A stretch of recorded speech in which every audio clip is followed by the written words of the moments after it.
తల్లిదండ్రులు గురువు స్థానం తర్వాత నువ్వు పెద్దోడు అవుతుంటే నిన్ను పుట్టించినోడు ఒకడున్నాడు పైన. ఆయన అరబీ భాషలో చెప్తే అల్లా అంటారు, అల్లా చూస్తున్నాడు. నువ్వు పెద్దగాలేదు. ఏంటి? నువ్వు ఎదగలేదు.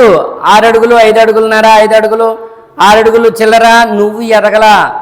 నిన్ను ఎదిగేలా నిన్ను సృష్టించినోడు ఆ పైవాడు నీకు ఆ స్థాయి ఇచ్చాడు, ఆ ఎదుగుదల ఇచ్చాడు.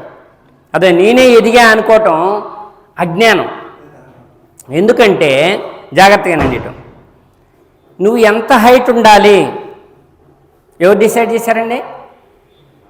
తల్లి గర్భంలో ఉన్నప్పుడు ఎంత ఉండాలి, భూమి మీద పుట్టినప్పుడు పుట్టగానే ఎంత ఉండాలి, 5 సంవత్సరాలకి ఎంత ఉండాలి, 8 సంవత్సరాలకి ఎంత ఉండాలి, 10 సంవత్సరాలకి ఎంత ఉండాలి, 20 సంవత్సరాలకి ఎంత ఉండాలి, 25 సంవత్సరాలకి ఎంత హైట్ ఉండాలి, నిన్ను పుట్టించిన వాడు డిసైడ్ చేశాడా లేదా? అది నీ చేతిలో ఉందా? ఇప్పుడు మనం దాంట్లో జబర్దస్త్ నరేషన్ చూస్తే ఆయన ఎంత ఉన్నాడు? 3.5 అడుగులే ఉంటాడు, అవునా కదా? 3.5 అడుగులో 3 అడుగులో ఉంటాడు. మరి ఆయనకు కూడా ఎదగాలని ఉంటుంది. ఆయనే కాదు, అలాంటి వాళ్ళందరినీ మన ముందు ఎందుకు పెట్టాడు అల్లాహ్ తాలా అంటే పరీక్ష. నేనే ఎదిగా అని నువ్వు అనుకుంటావేమోనని వారిని మన ముందు తిప్పుతున్నాడు పరీక్షగా. నిన్ను మరుగుజ్జుగా ఉంచాలా అంటే క్షమించాలి, ఇక్కడ కించపరచట్లేదు, అర్థమవుతుందా? నిన్ను 5 అడుగులు 6 అడుగులు ఉంచాలా? నీ హైట్ చూసి నువ్వు మురుస్తావా? నిన్ను సృష్టించినోడికి నీకు ఆ హైట్ ఇచ్చినోడికి నువ్వు విధేయత చూపుతావా లేదా అనేదే నీకు ఇక్కడ పరీక్ష. అర్థమవుతుంది ఆ విషయం? కాబట్టి నేను ఎదిగా అనుకోకూడదు. దైవం నాకు నీ చేతిలో ఏదీ లేదు, నా చేతిలో ఏదీ లేదు. ఈ పవిత్ర రంజాన్ నెలలో దైవ గ్రంథం అవతరించింది. ఇదే కాదు, దీనికి పూర్వం గ్రంథాలు కూడా అన్ని 9వ నెలలోనే అవతరించాయట. అన్ని 9వ నెలలోనే అవతరించాయి దైవ గ్రంథాలన్నింటినీ. ఈ ఖురాన్ ఏం చెప్తుంది అంటే దైవ గ్రంథాలన్నింటిలో ఉన్న సారాంశమే ఇది. ఏంటట? దైవ గ్రంథాలన్నింటిలో ఉన్న సారాంశమే ఇది. ఇదొక్కటే దైవ గ్రంథం అని నేను నమ్ముతా, మొహమ్మద్ సల్లల్లాహు అలైహి వసల్లం గారిని ఒక్కనే నేను ప్రవక్తగా నమ్ముతా అంటే అతను విశ్వాసి కాదు, అతను ముస్లిం కాదు. ఎవరు చెప్తున్నారు? అల్లాహ్ తాలా చెప్తున్నాడు ఖురాన్. కాబట్టి ఈ పవిత్ర ఖురాన్ అవతరించింది. ఖురాన్ మానవులందరికీ మార్గదర్శకం అన్నాడు. ఎవరికండి? సాయిబులకు ఒక్కరికి మార్గదర్శకమా, మానవులందరికీ మార్గదర్శకమా? మానవులందరికీ మార్గదర్శకం. మరి మానవులందరికీ మార్గదర్శకం ఎలా అయింది తెలుసుకోవాలి కదా. ముందు మనం తెలుసుకొని వాళ్ళకి చెప్పే బాధ్యత మనందరి భుజాలపైంది. ఎవరైతే విశ్వసించారో, ఎవరైతే నమాజులు చేస్తున్నారో, ఎవరైతే అల్లాహ్ని విశ్వసించారో, ఎవరైతే నమాజులు చేస్తున్నారో, ఎవరైతే ఉపవాసాలు ఉంటున్నారో, వీళ్ళల్లో కొంచెం జ్ఞానంతో వివేకంతో మాట్లాడేవారు అందరూ ఇరుగు పొరుగు వారికి కానీ ఎంతో కొంతమందికి ఇరుగు పొరుగు వారికి ఈ బాధ్యతలు ఏంటో చెప్పాలి. అదేంటో స్నేహితులకి చెప్పాలి, ఇంటి వారికి ముందు చెప్పాలి, ఇంటి వారితో స్టార్ట్ చేయాలి, ఇంటి వారికి చెప్పాలి. అదైతుందా? మానవులందరికీ మార్గదర్శకం ఈ దివ్య ఖురాన్. ఈ అవతరించిన నెల రంజాన్ నెల కాబట్టి మేమందరం ఉపవాసాలు ఉంటున్నాం. నెల పొడుపు చూసి తరావీ నమాజ్ స్టార్ట్ చేస్తాం, తెల్లారి నుంచి ఉపవాసాలు స్టార్ట్ చేస్తాం, మళ్ళీ నెల పొడుపు చూసేదాకా ఉపవాసాలు ఉంటాయి. నెల పొడుపు చూసిన తర్వాత రంజాన్ నెల కంప్లీట్ అవుతుంది. రంజాన్ పండుగ తర్వాత రోజు మనం చేసుకుంటాం. ఈ పండగ ఎందుకు చేసుకుంటారు అనేది ప్రజలు ఎంతమందికి తెలుసు? ఖురాన్ అవతరించింది దివి నుంచి భూమికి దివ్య గ్రంథం, దైవ వచనాలు, దైవమే సాక్షాత్తు సృష్టికర్త అయినటువంటి దైవం. అరబీలో చెప్తే అల్లాహ్ తాలా ప్రజలందరికీ చెప్పే బాధ్యత ఇది. అరబీ భాషలో అల్లా అంటారు, ఆయన్నే సృష్టికర్తనే అల్లా అంటారు. నీ కళ్ళు ఇచ్చిన వాడే నాకు కళ్ళు ఇచ్చాడు. అర్థమవుతుందా? నీ కళ్ళు ఇచ్చింది ఎవరండి అని అడగాలి. అడిగితే దేవుడు అంటాడు. నాకెవరు ఇచ్చారు? దేవుడే. ఆయన్నే అల్లా అంటాము. అరబీ భాషలో చివరి దైవ గ్రంథం ప్రకారం అల్లా అంటాము. అర్థమవుతుందా? ఆ కళ్ళు ఇచ్చిన వాడినే దేవుడు అనాలి. కళ్ళు ఇయ్యన వాడిని కూడా మీరు దేవుడు అంటారా? దేవుడు అంటే మీరు దైవ మార్గమే నుంచి తప్పిపోయి ఉన్నారు, ఆ దారిని సరి చేసుకోండి అనేటటువంటి చెప్పే బాధ్యత విశ్వసించిన ప్రతి ఒక్కరిపై ఉంది. ఏంటంటే విశ్వసించిన ప్రతి ఒక్కరిపై ఉంది. చెప్పే విధానం కూడా చాలా సున్నితంగా దైవం ఉంటున్నాడు. ఏమంటున్నాడు? వివేకంతో, జ్ఞానంతో, ఉత్తమ రీతిలో వారికి సందేశం అందజేయాలట. ఏం కండిషన్లు ఉన్నాయి? వివేకం ఉండాలి సందేశం అందజేసేటప్పుడు, జ్ఞానం ఉండాలి. అర్థమవుతుందా? జ్ఞానం ఎంతున్నా వివేకం అంటే ఏంటి, జ్ఞానం అంటే ఏంటి చెప్పండి ఒకసారి. నీ దగ్గర జ్ఞానం బోల్డ్ అంతుంది, ఖురాన్ అంతా చదివిను, హాఫీజు, ఆలిము లేదా ఇంకేదో పెద్ద పెద్ద పుస్తకాలు అన్నీ చదివిను, హదీస్ గ్రంథాలన్నీ తిరిగేసినాం. చాలా జ్ఞానం ఉంది, చాలా జ్ఞానం ఉంది. మరి ఆ జ్ఞానం ఎంతున్నా ఎదుటి వ్యక్తికి అర్థమయ్యేలా చెప్పగలగాలి, సమయానుసందర్భంగా చెప్పగలగాలి. సమయానికి ఎంత చెప్పాలో ఆ సమయానికి అది చెప్పే విషయమా చెప్పని విషయమా, ఎలా చెప్తే అర్థమైద్ది అని ఆలోచన చేసేదే వివేచన అంటారు. వివేచన చేయాలి, వివేకం అంటారు దాన్ని. వివేకం అంటే ఏంటంటే అనువుగాని చోట అదుకులం అని రాదు. ఇప్పుడు నువ్వు వాళ్ళకి అర్థం కాకుండా నువ్వు ఏదో నీకు వచ్చినాయి అన్నీ చెప్తే మరి వారికి అర్థమైనట్ట నీ యొక్క వ్యవహారం, నువ్వు చెప్పిన ప్రసంగం అది సఫలీకృతమైందా విఫలమైందా? సఫలమైందా విఫలమైందా ఎవరు పరీక్షించుకోవాలి? చిన్న ఉదాహరణ ద్వారా మనం దీన్ని వివరించుకుందాం. ఇప్పుడు ఒక స్కూల్లో సార్ ఉన్నాడు. సారు పిల్లగాళ్ళు అందరూ ఉన్నారు, ఎల్కేజీ పిల్లగాళ్ళు లేదా 5th క్లాస్ నుంచి 7th క్లాస్ నుంచి ప్రైమరీ స్కూల్. ఆ సార్కి జాబ్ రాక జాబ్ ఆయన డబుల్ ఎంఏ చేశాడు, బీఈడీ చేశాడు. డబుల్ ఎంఏ బీఈడీ లేదా ఎంఎస్సి బీఈడీ చేశాడు. ఎంఎస్సి బీఈడీ చేసి ఏ జాబ్ రాక ఏదో ఒక జాబులే అని చెప్పి ప్రైమరీ స్కూల్ పోస్టులు ఏదో పడితే జాబులు వాటికి అప్లై చేశాడు. ఆయనకి ఆ జాబ్ వచ్చింది. ఏంటండి ఏ జాబ్ వచ్చింది? డబల్ బిఎస్సి బీఈడీ చేసినటువంటి సార్కి ఆయన దగ్గర ఎంత జ్ఞానం ఉంది? చిన్నప్పటి నుంచి ఎన్నో పుస్తకాలు చదివిండు, ఆర్నేషలో రాత్రి భవన్లో ఎన్నో పుస్తకాలు చదివిండు. కానీ ఆయనకి ఎక్కడ జాబ్ వచ్చింది? జాగ్రత్తగానండి, ఎక్కడ జాబ్ వచ్చింది? ప్రైమరీ స్కూల్లో జాబ్ వచ్చింది. ఇప్పుడు ఆయన చదివిన పుస్తకాలు ఎంఎస్సి బీఈడీ పుస్తకాలన్నీ పట్టుకొచ్చి ఆ పుస్తకాలన్నీ పట్టుకొచ్చి తీసుకొచ్చి ప్రైమరీ స్కూల్ పిల్లగాళ్ళకి అవి చెప్పాలా? తగ్గాలి. నీ పుస్తకాలన్నీ తీసుకుపోయి ఇంట్లో పెట్టుకో, బీరువాలో పెట్టుకో.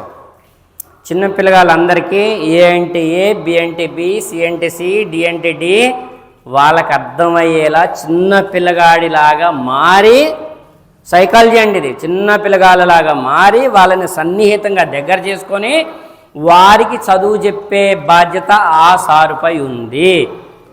లేకపోతే ఏమైతే చెప్పండి? అట్లా చేయలేదు సారు. నాది MSc BEd, double MSc BEd, నాది పెద్ద పెద్ద చదువు నాది, నేను వీళ్ళకి నాకు నచ్చిన విధంగానే చదువు చెబుతా, నా పుస్తకాలే వీళ్ళకి చెబుతా అని అన్నాడు అనుకోండి. జ్ఞానమా అజ్ఞానమా? జ్ఞానమా అజ్ఞానమా? అజ్ఞానం అవుతుంది. వెరీ గుడ్, అర్థమవుతుందా? ఎందుకంటే ఎదుటి వ్యక్తికి ఎలా అర్థమవుతుంది? అల్లా అంటే అర్థమవుతుందా? దేవుడు అంటే అర్థమవుతుందా? అల్లా అన్న దేవుడన్న ఒకటే అని మనకి తెలుసు. వాళ్ళు ఏమనుకుంటున్నారు? అల్లా అనగానే అదిగో సాయిబుల్ దేవుడి గురించి వాళ్ళ గొప్పలు వాళ్ళు చెప్పుకుంటున్నారు.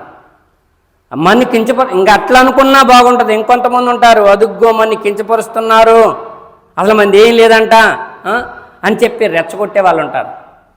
ఎందుకంటే శైతాన్ ఖాళీగా ఉంటుందా? ఎవరి చెవిలో పోయి ఏం ఊదిద్దో, ఎవరిని ఉసిగల్పిద్దో తెలియదు. కాబట్టి వివేకం అంటే ఏంటంటే ప్రజలందరికీ తెలుగులో ఖురాన్ అనువదించడం జరిగింది. తెలుగులో ఖురాను విస్తృతంగా ఉన్నాయి. ఎవరైతే ఇంటెలెక్చువల్ నాలెడ్జ్ ఉన్నారో, చదువుకున్న వాళ్ళు ఉన్నారో వారందరూ ఇది దివ్య గ్రంథం చెప్తున్నటువంటి మాట మేము చెప్తుంది అది దాంట్లో ఉందా లేదా పరిశీలించుకోండి.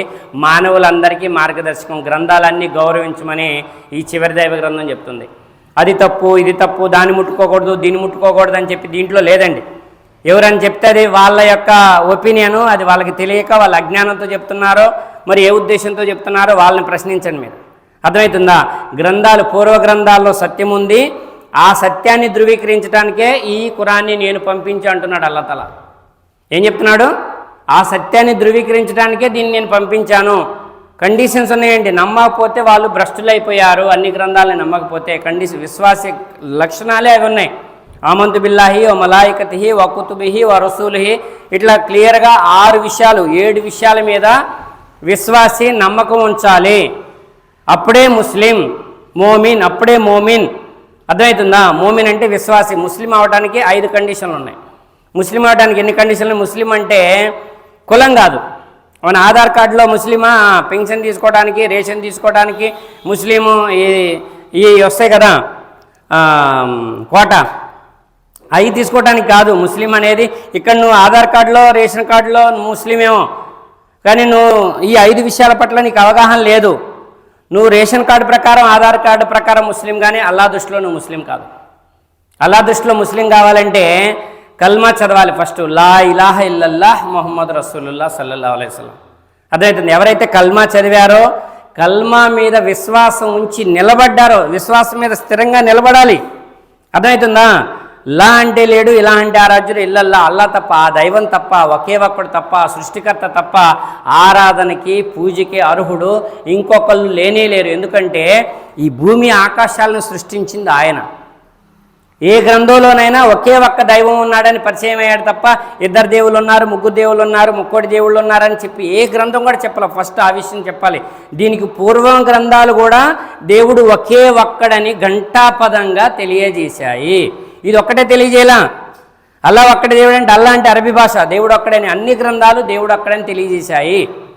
ఇక్కడ విషయం క్లియర్గా ఈ గ్రంథం ఏం చెప్తుందనే విషయం ప్రజలకు అందించే బాధ్యత మనపై ఉంది.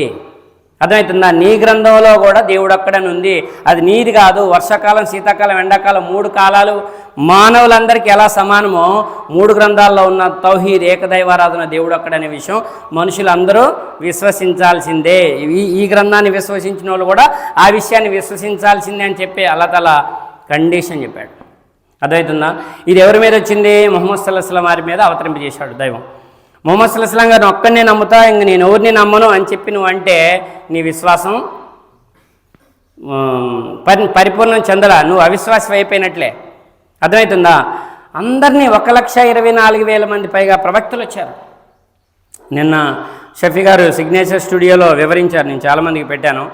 ఒక కట్టడం ఉంది, అందంగా అలంకరణగా ఉంది, కానీ అక్కడ ఇటుక తక్కువైంది. ఆ ఇటుకని నేనే అది వచ్చిన తర్వాత ముహమ్మద్ సల్లల్లాహు అలైహి వసల్లం గారు వచ్చిన తర్వాత పూర్తి చేయడం జరిగింది. అంటే 1,24,000 మంది పైగా ప్రవక్తలు వచ్చిన తర్వాత చివరిగా ముహమ్మద్ వారు వచ్చారు, సల్లల్లాహు అలైహి వసల్లం గారు వచ్చారు. కాబట్టి వారందరినీ నమ్మాలి, ఈయనను కూడా నమ్మాలి. ఒకళ్ళు ఎక్కువ ఒకళ్ళు తక్కువ అనే భేదం మనం చేయకూడదని చెప్పి ఈ గ్రంథం చెప్తుంది. దాంట్లో యుగ పురుషులు ఉన్నారు. అంటే కొంతమంది ప్రవక్తల పేర్లు మీకు చెప్పాము, కొంతమంది ప్రవక్తల పేర్లు మీకు తెలపలేదు, కొంతమంది తెలిపాము, కొంతమంది తెలపలేదని ఈ గ్రంథం చెప్తుంది. ఎందుకు ఏంటి అనేది మళ్ళీ అక్కడ మనం వివేకం పెడితే, ముహమ్మద్ సల్లల్లాహు అలైహి వసల్లం గారు ఏ జాతులకైతే సందేశం ఇచ్చారో, అరబ్ జాతికి సందేశం ఇచ్చారు. అరబ్ జాతికి ఎలా ఇచ్చారు? మీ పూర్వీకులైనటువంటి ఇబ్రహీం గారు, ఇస్మాయిల్ గారు ఈ యొక్క కట్టడాన్ని కాబాని నిర్మించేటప్పుడు మన జాతి అందరి కోసం దువా చేశారు. ఇక్కడ ఒక పెద్ద ఆరాధన చేసేటటువంటి జనాల్ని లేపు అని చెప్పి దాని ఫలితమే మనం ఇక్కడ ఉన్నాం.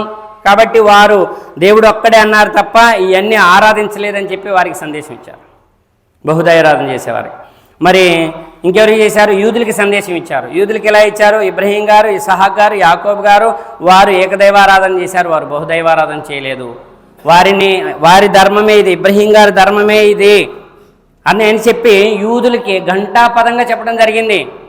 ఇది ముహమ్మద్ వారి ధర్మం అని చెప్పారు అక్కడ, కాదు ఇది ఇబ్రహీం గారి ధర్మం అని చెప్పారు. అర్థమవుతుందా? కాబట్టి ఇది పూర్వీకులు ఎవరైతే తౌహీద్ మీద ఉన్నారో, ఇది పూర్వీకులు తౌహీద్ మీద ఉన్న వారి పేర్లు తీసుకొని వారు ఎప్పుడు బహుదైవారాధన చేయలేదు. వాళ్ళు దేవుడు అక్కడే అన్నారు, మేము దేవుడు అక్కడే అంటున్నాం, మీరు మేము పరస్పరం సహోదరులం. ఇది ఎక్కడుంది? సూర్య ఆల్ ఇమ్రాన్లో 3వ అధ్యాయంలో 64వ వచనంలో, గ్రంథ ప్రజలారా మీకు మాకు సమానమైన ఒక విషయం వైపుకి రండి. అదేమిటంటే మనల్ని సృష్టించిన అల్లాకి అంటే ఆ దైవానికి తప్ప మరి ఇంకెవరిని కూడా మనం ఆరాధించకూడదు. మేము ఒప్పుకోం, మేము ఎట్లే చేస్తాం, మేము ఎట్లే ఆరాధిస్తామని వాళ్ళు అన్నారనుకో, ఈ విషయానికి సృష్టికర్త అయిన దైవాన్నే మనం ఆరాధించాలనే విషయానికి వారు వైముఖ్యం కనబరిస్తే ఏంటట, మేము ఒప్పుకోం, మీరు మాకు అసలు చెప్పనే వద్దు, మేము అసలు ఆ విషయం ఒప్పుకోనంటే మేము ఒకే ఒక్క అల్లాన్ని, ఒకే ఒక్క దైవాన్ని, ఒకే ఒక్క సృష్టికర్తని మేము ఆరాధించామనడానికి మీ గ్రంథ ప్రజలందరూ సాక్షులుగా ఉండండి. అర్థమవుతుందా? సాక్షులుగా ఉండండి. 3:64 సూర్య ఆల్ ఇమ్రాన్లో చెప్పడం జరిగింది ఈ విషయం. కాబట్టి తౌహీద్ సందేశం అనేది పూర్వ గ్రంథాల్లో ఉంది, ఈ గ్రంథాల్లో ఉంది. కాబట్టి కల్మా యొక్క గొప్పతనం, కల్మా ఒకటి లేకుండా మిగతా 4 మీరు పాటించినా అవి బూడిదలో పోసిన పన్నీరే. అర్థమవుతుందా? రెండవది, ఫస్ట్ తౌహీద్ అర్థమైంది కదా, నాకు కళ్ళు ఇచ్చిన వాడే నా దేవుడు. ఎంత సింపుల్గా ఉందండి, ఎంత సింపుల్గా ఉంది.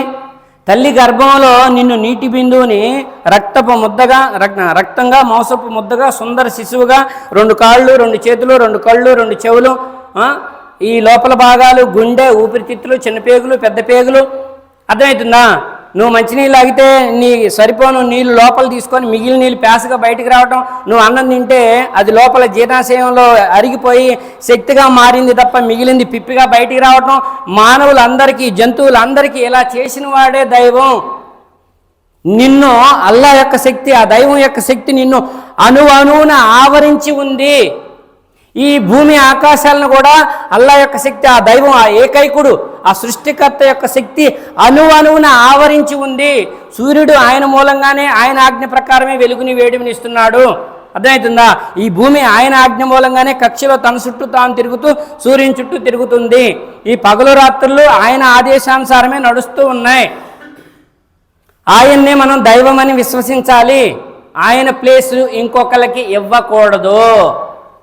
ఎంత సింపుల్గా ఉందండి. ఇది అర్థం చేసుకోవడానికి ఏమన్నా ఎంఎస్సి బీఈడీలు ఏమైనా చదవాలా? ఎల్ఎల్బి పట్టాలు ఏమైనా తీసుకోవాలా? తెలివి కొద్దిగా ఉపయోగించి చాలు. నన్ను సృష్టించినోడే నా దేవుడు, ఆ ప్లేస్ ఏరే వాళ్ళకి లేదు. ఇదే కల్మ యొక్క అర్థం.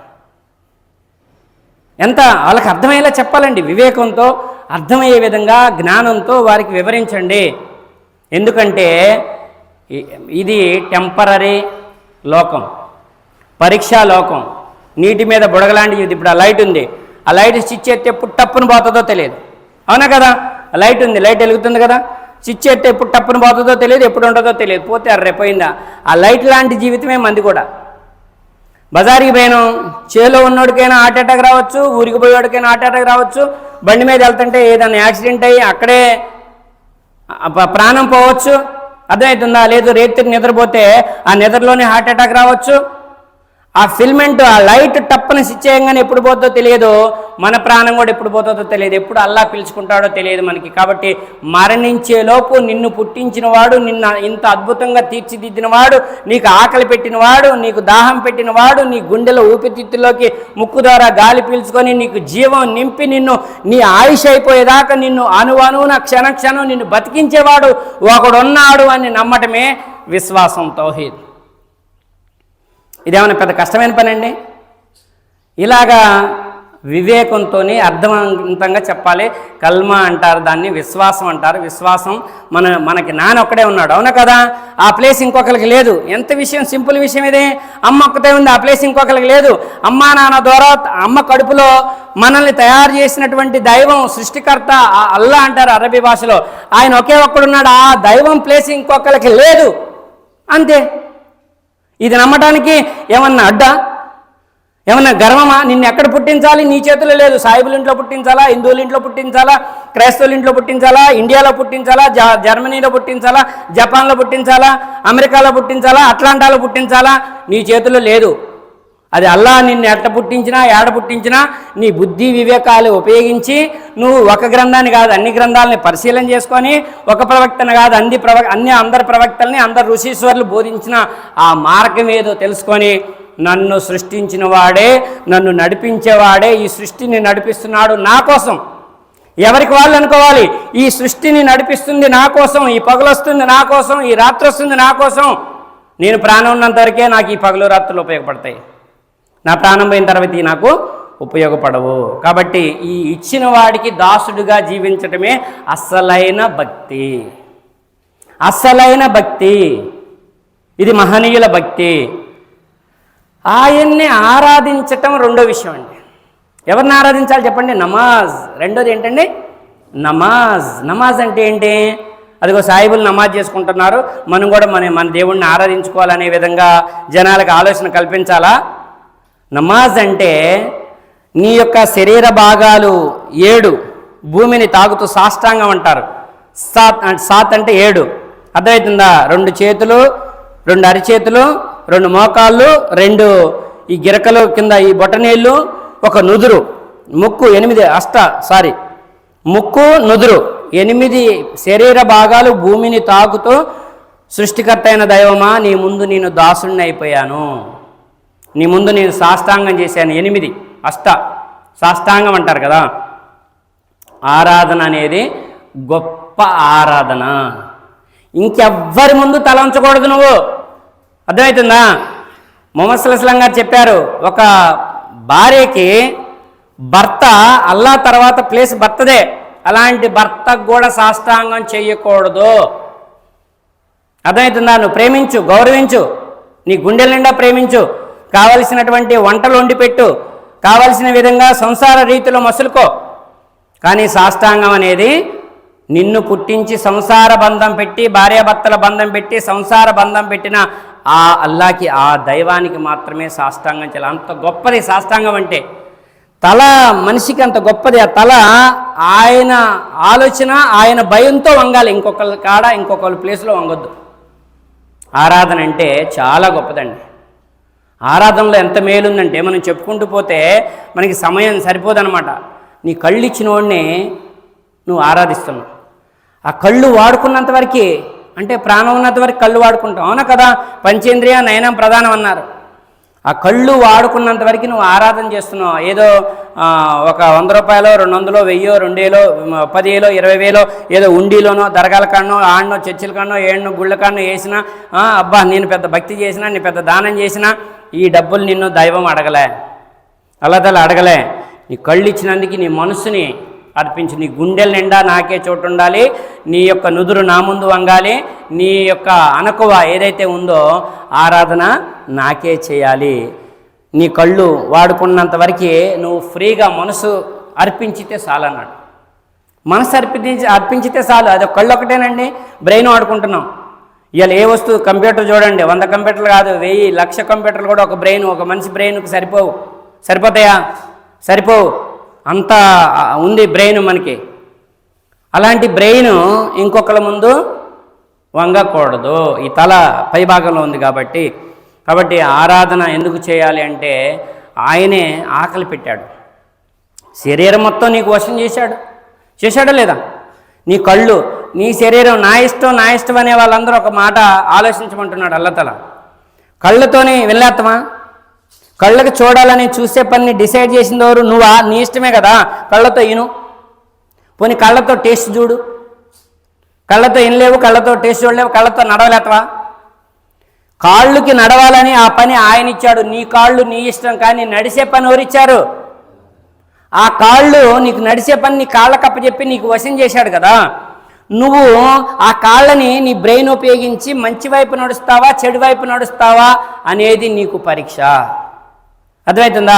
కళ్ళు ఇచ్చాడు కదా, చూసే పని కళ్ళది. ఇది నువ్వు డిసైడ్ చేయలే, నేను డిసైడ్ చేయలే. నా ఇష్టం ఆయన చెప్తే నేనేదేంది?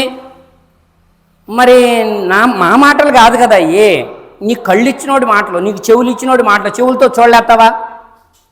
ఆ కళ్ళ వెనక బ్రెయిన్ కనెక్టింగ్ పెట్టాడు, ఆ కాళ్ళ వెనక బ్రెయిన్ కనెక్టింగ్ పెట్టాడు, ఆ చేతుల వెనక బ్రెయిన్ కనెక్టింగ్ పెట్టాడు. పక్షవాతం వచ్చిన వాళ్ళని ఎప్పుడైనా చూసారా మీరు? చూసారా? పోతే కుడి బ్రెయిన్ ఎడమ భాగంకి వెళ్ళి పనిచేస్తుంది, ఎడమ బ్రెయిన్ కుడి భాగంకి వెళ్ళి పనిచేస్తుంది. పక్షవాతం వచ్చిన వాళ్ళు ఒక కాలు, ఒక చేయి పడిపోతుంది. వాళ్ళకి ఏమైందా అంటే కుడి చేయి, కుడి కాలు పడిపోయిందంటే ఎడమ భాగం వైపు మెదడు ఎక్కడో సచ్చుకొచ్చింది, అక్కడ బ్లడ్ క్లాట్ అయింది. అర్థమవుతుందా? అల్లాహ్ తాలా ఖురాన్లో ఈ విషయం క్లియర్గా చెప్పాడు. నిన్ను కూలదోయటానికి నాకు సెకండ్ పట్టదు.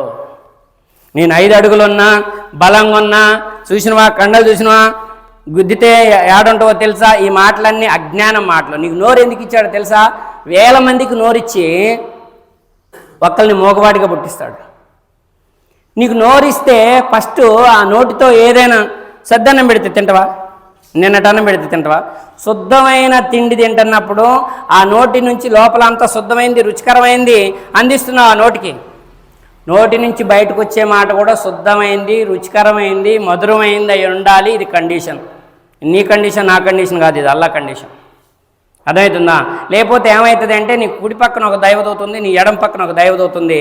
నువ్వు మంచి మాట మాట్లాడితే కుడి పక్కన ఉన్న దైవదూత పుణ్యకార్యంలో ఈ నవాబు గారు, ఈ నాగులమేర గారు, ఈ సారు, ఈ ఫలానా పేరు ఎవరు, ప్రతి ఒక్కరి మీద, ఇప్పుడు మీరు ఎంతమంది అయితే ఉన్నారో, నేను ఈ భూమి మండలం మీద ఉన్న 800 కోట్ల మంది జనాభా మీద ఇద్దరిద్దరు దైవదూతలు చొప్పున 800 × 2 1600 కోట్ల మంది దైవదూతలు పుణ్యాలు పాపాలు రాయటానికే అల్లాహ్ తాలా రెడీగా పెట్టాడు. నిత్యం జరుగుతున్న కార్యం ఇది.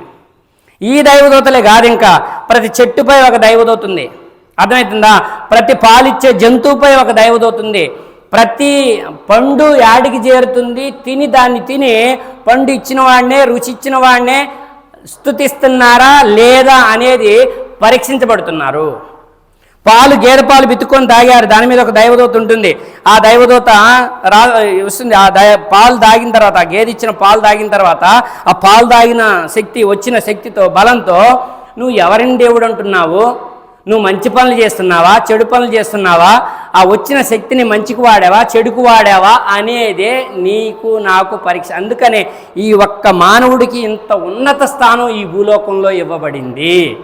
ఎవరిచ్చారండి? అల్లతల సృష్టికర్త అయిన దైవం సమస్త సృష్టిని నీ కాళ్ళ కింద పడేశాడు. లచ్చగూడెం గ్రామస్తులు అందరూ గమనించాల్సింది, నీ కాళ్ళ కింద భూమి ఉంది. ఎవరేశారు నీ కాళ్ళ కింద భూమిని? భూమి, ఆకాశం, నీరు, నిప్పు, గాలి, పంచభూతాల్ని నీ కాళ్ళ కింద పడేశాడు.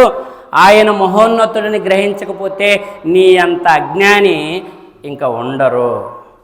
జ్ఞానం ఉన్న పిచ్చోడివి అవమాకు.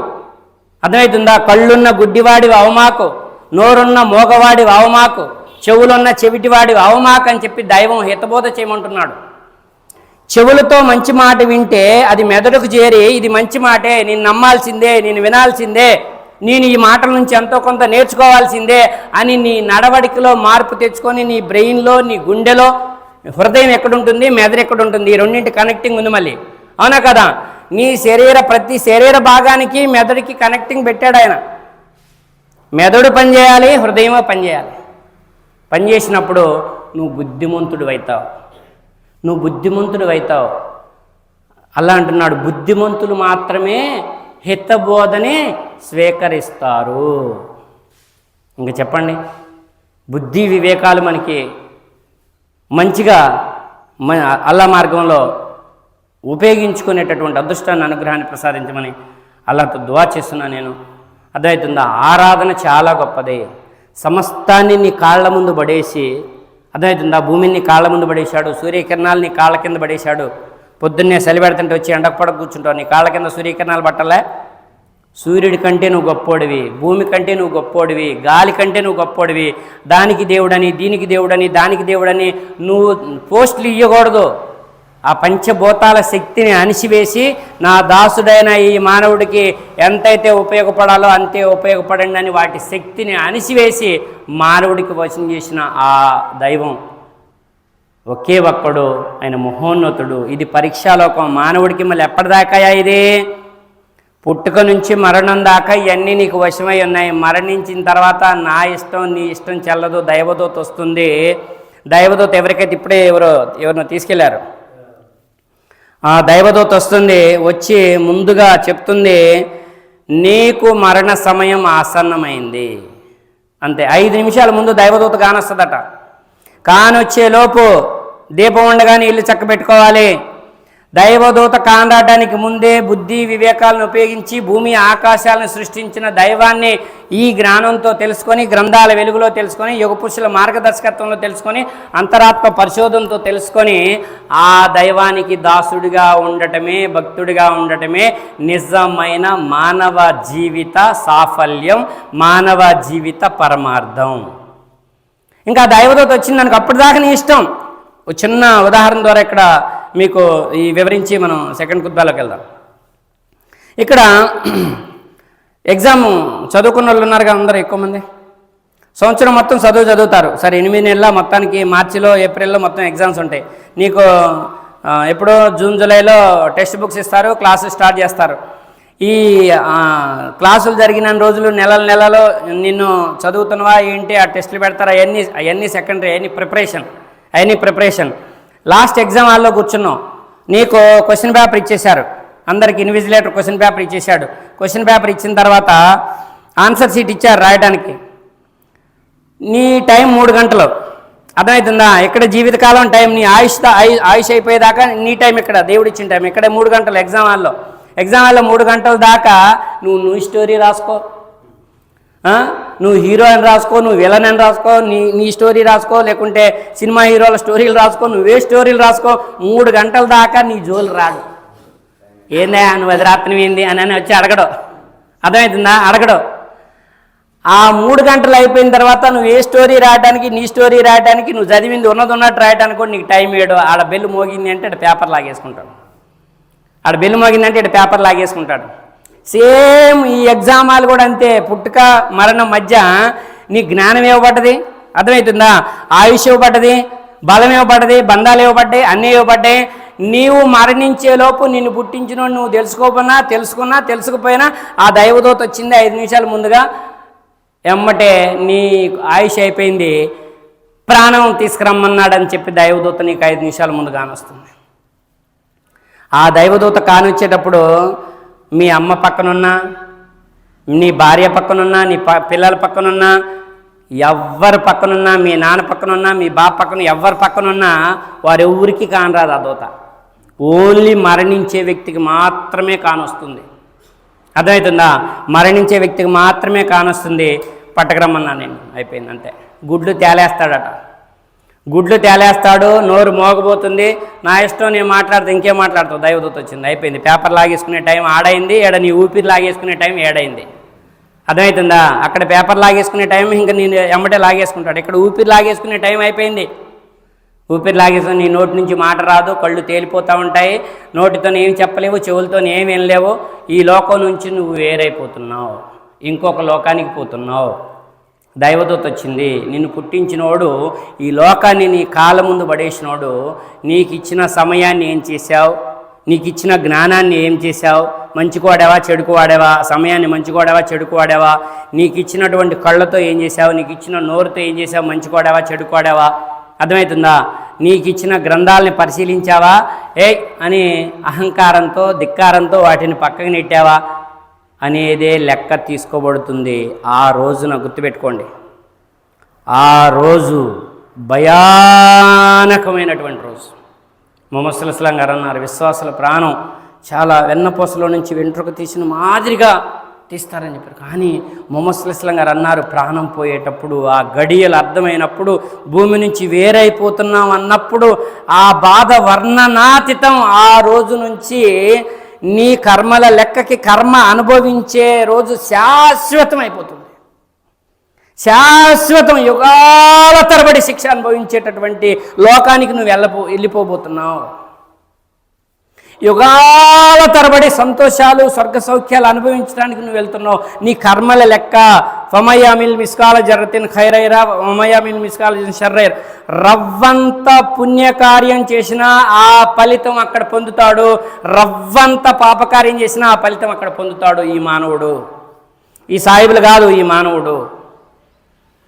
కాబట్టి ఆరాధన అనేది చాలా గొప్పది, దైవం చాలా గొప్పవాడు. ఈ ఆరాధన అనేది ఆ దైవానికే చేయాలి. మూడోది వచ్చేసి రోజా, రంజాన్ నెల. రోజా అనేది చాలా ముఖ్యమైనది, అర్థమవుతుందా? డైరెక్ట్గా దైవంతో ఆరాధన. ఉపవాసం అంటే, అంటే దగ్గరగా, వాసం అంటే నివసించడం, దైవానికి దగ్గరగా నివసించడం, దైవ ఆజ్ఞలకి దగ్గరగా నివసించడం ఉపవాసం అంటే. అందరూ ఉపవాసం ఉండండి, ఇన్షాల్లా ఇఫ్తార్లు ఇవ్వండి, ఇన్షాల్లా. అర్థమవుతుందా? ఇఫ్తార్ ఎవరైతే ఇస్తారో వాళ్ళు రోజా ఉన్నంత పుణ్యం వాళ్ళకు ఉంది. ఈ నెల ఎంతైతే మనం చెడులకు దూరంగా ఉంటామో మిగతా 11 నెలలకి ఈ నెల ట్రైనింగ్ అనమాట. మిగతా 11 నెలలు, రంజాన్ నెల అయిపోయింది, నా ఇష్టం వచ్చినట్టు నేను చేస్తా చేయకూడదు. ఈ నెల ట్రైనింగు, మిగతా 11 నెలలు అలా జీవించాలి. సంవత్సరం మన విశ్వాసం పెరగాలి, సంవత్సరం మన ఆరాధనలు పెరగాలి, సంవత్సరం మన బరకత్ పెంచుతాడు, సంవత్సరం మన జకాతులు పెరగాలి. అర్థమవుతుందా? పిల్లల్లో పరిపక్వత రావాలి, అందరం బాగుండాలి, సుఖ సంతోషాలతోని ఆయురారోగ్యాలతోని ఉండేలా అనుగ్రహించమని ఉపవాసం ఉండి మేమందరం కూడా లచ్చగూడెం సిరి సంపదలతో, సుఖ సంతోషాలతో, ఆయురారోగ్యాలతో, అహంకారం లేకుండా, చెడులకు దూరంగా జిల్లాలోనే ఉన్నత స్థానాన్ని మా లచ్చగూడెం గ్రామాన్ని నిలబెట్టమని వల్ల మేము ఉపవాసం ఉండి మా ఊరి మేలు కోసం, బాగు కోసం మేమందరం దువా చేస్తున్నాం. ఇంకెవరైతే ఇక్కడ అటెండ్ అయ్యి ఉన్నారో వారి ఊరు కూడా, వారి కుటుంబాలు కూడా అందరూ ఆరోగ్యాలతో ఉండాలి. ఇన్షాల్లా భయంకరమైనటువంటి నరకం నుంచి మమ్మల్ని అందరినీ రక్షించు, ఉన్నతమైనటువంటి స్వర్గంలో మాకు స్థానాన్ని కల్పించు. ఇన్షాల్లా వాకిద్దాం. అల్హమ్దులిల్లాహి రబ్బిల్ ఆలమీన్. అస్సలాము అలైకుం.